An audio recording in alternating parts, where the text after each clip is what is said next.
Saan galing yan? Sa ano po? Nabaliches. Nabaliches. Barangay Bagbag. Ano eh? Walang ang gamit ang pangalawang pinagdalan eh.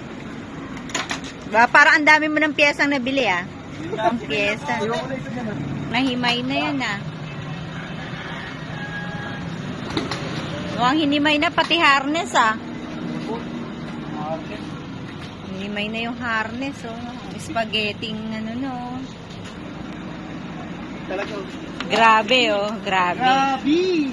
Grabe. Naawa ka pa niyan lagay na yan kaya dinala mo rito ah. Pato na po ano?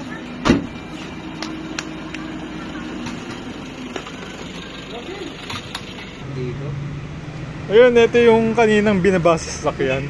Galing, taga saan may-ari nito? Taga Nova Liches. Kamali yata ng dala na ito. Galing na daw to sa ibang shop. Ewan ko, maayos pa to. Tignan yung harness. Binakbak, hinimay. Tapos, ang problema nito, di daw nagcha-charge. Ngayon, saan yung stator tsaka magneto? Ayun, yun. Kunin mo ko. Nagpabili ng magneto, nagpabili ng ECU, stator. Ito yung dala-dala nung may-ari kanina.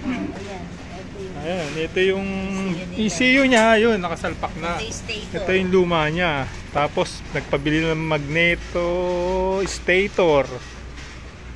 Ayan. Ayan, titignan natin kung maayos natin to. Yung sa harness, pagka hindi nag-aalanganin na, baka papalitan na natin harness. Pero susubukan pa rin natin na ayusin yung harness. Parang sa ganun maka-save siya ng pera niya. Kasi talagang gumastos na siya. Naka 15,000 na daw siya rito. Ayan, no? Ngayon, ayusin lang namin. Kasama ko si Master Warren. Ayusin lang yung wiring.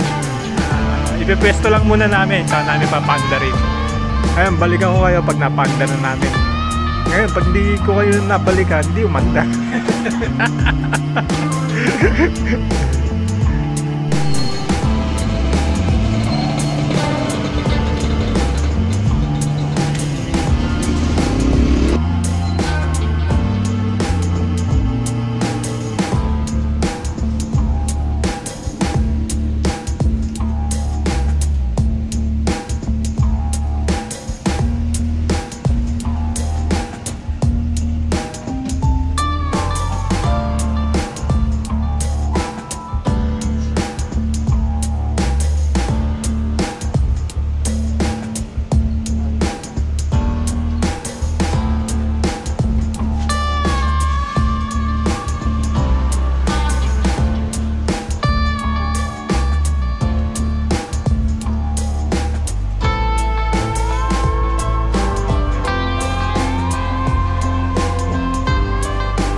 Charging na siya.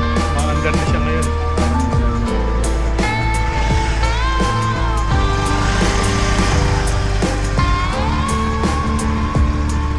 Ayusin na lang yung wire. harness niya, ayusin na lang. Babalik sa original. Ayan, charging na siya. Ayan, napupush start na rin siya.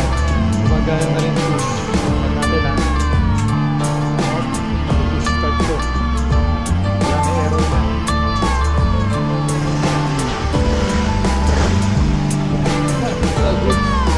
Goods na. Medyo bala na si Master Warren niya. Ayusin mo na yung wire. Tapos kabit mo yung kaha. Stator, ECU, ipwesto na lang. Ayun, pinabili siya sa kasan ito. Ay, sa ibang shop. Pinabili siya sa pinagdalan. Ito yung bago niya. Binalik ko lang yung luma niya. Ito yung bago na binili. Inalis ko, binalik ko yung luma. Kasi may kanya-kanyang code yan eh.